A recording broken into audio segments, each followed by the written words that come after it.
Hello दोस्तों, कैसे हो आप लोग? मैं बहुत अच्छी हूँ और उम्मीद करती हूँ आप लोग भी बहुत अच्छे होंगे। सो दोस्तों, आपने कई बार सुना होगा कि कैट जिस घर में होती हैं वहाँ बरकतें ही बरकतें होती हैं, बहुत अच्छी होती है कैट। लेकिन आप लोगों ने शायद ही बहुत कम ये सुना होगा कि कैट बद्दुआ भी देती हैं। हाँ, कैट बद्दुआ देती हैं। जिस घर में कैट तकलीफ़ में होती हैं और कैट भी नाखुश भी होती हैं, अपने मालिक से नाखुश होती हैं और उस घर को तबाह कर देती हैं। क्योंकि इनकी बद्दुआ अगर अगर इनकी दुआ इंसान को फ़र्श से अर्श पे बिठा सकती है, तो फिर अर्श से ना फ़र्श में भी मिला सकती है।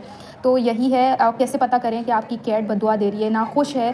तो ये देखो, सिंपल सा साइन है कि आपकी कैट है वो बहुत ज़्यादा शाउट, जैसे हीट पे आती हैं तो अपन मीटिंग नहीं करा रहे होते हैं, बराबर उनकी हीट है साइकिल है ना, वो मतलब कि गैप ले रहे होते हैं। तो हीट पे आना एक बहुत बड़ी तकलीफ़ से गुजरना होता है कैट के लिए, बहुत ज़्यादा तकलीफ़ होती है, चाहे वो मेल कैट हो चाहे वो फीमेल कैट हो।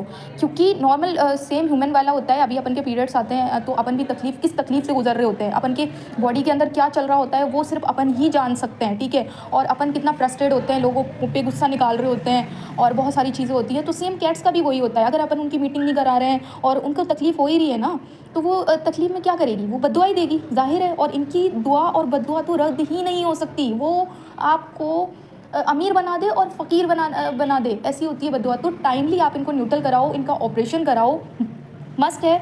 और क्योंकि अपन अपने पेट्स को बाहर नहीं निकाल सकते, क्योंकि हर इंसान का माइंडसेट अलग होता है। अगर हम अपनी कैट को बाहर निकालेंगे तो लोगों के दिलों का हाल नहीं पता। अपन सिर्फ इनको बोल सकते हैं, वीडियो के थ्रू उनको समझा सकते हैं, बट अपन सबका ही दिल एक जैसा नहीं है ना। इंसान पे रहम नहीं कर रहा है तो ये फिर भी जानवर है ना। तो वो सारी चीज़ें हैं। तो ये मस्ट है कि आप इनकी बद्दुआ ना लें और टाइमली आप इनको ऑपरेट करा लें, इनकी सर्जरी करवा लें, ताकि इनके बच्चे ना हों।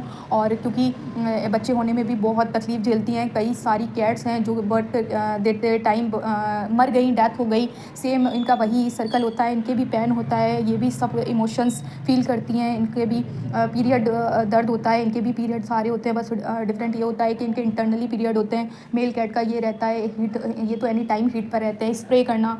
तो इनको फीमेल कैट नहीं मिलती तो ये बद्दुआ देते हैं, क्योंकि बाहर जाने की कोशिश करते हैं, भागने की कोशिश करते हैं। वो इसलिए कर रहे होते हैं क्योंकि आप सोच रहे होते हो कि यार हमने तो इतने अच्छे से रखा हुआ है, इतना एक्सपेंसिव फूड खिला रहे हैं। आप कुछ भी कर लो, कुछ भी कर लो, ये आपको बद्दुआ दे रहे होते हैं। तो आप लोग प्लीज़ प्लीज़ प्लीज़, क्योंकि मैंने बहुत सारे लोगों मतलब जो हमारे इस्लामिक स्कॉलर हैं और जो मतलब जितने भी स्कॉलर्स हैं, बहुत सारे धर्मों के सबके स्कॉलर्स हैं, उनसे मैंने सुना है कि अपन कोई नहीं होते इनकी इंद्रियां नष्ट करने वाले। तो हाँ, मैं ये पूछना चाहती हूँ, अपन कोई नहीं होते। आई नो, मैं भी जानती हूँ अपन कोई नहीं होते, लेकिन अपन कोई नहीं होते। अपन ये भी नहीं होते कि इनको मारने वाले भी नहीं होते अपन, है ना। इनको मनहूस कहने वाले, इनको बद्दुआएं देने वाले, इनको पॉइज़न देने वाले भी नहीं होते। अपन कौन है अपन के ऊपर वाले ने बोला है कि अपन को बोला है इनका ख्याल रखने के लिए, लेकिन अपन नहीं कर रहे, है ना। तो जाहिर सी बात है, और इनका वही ऑप्शन है, सिर्फ वही ऑप्शन।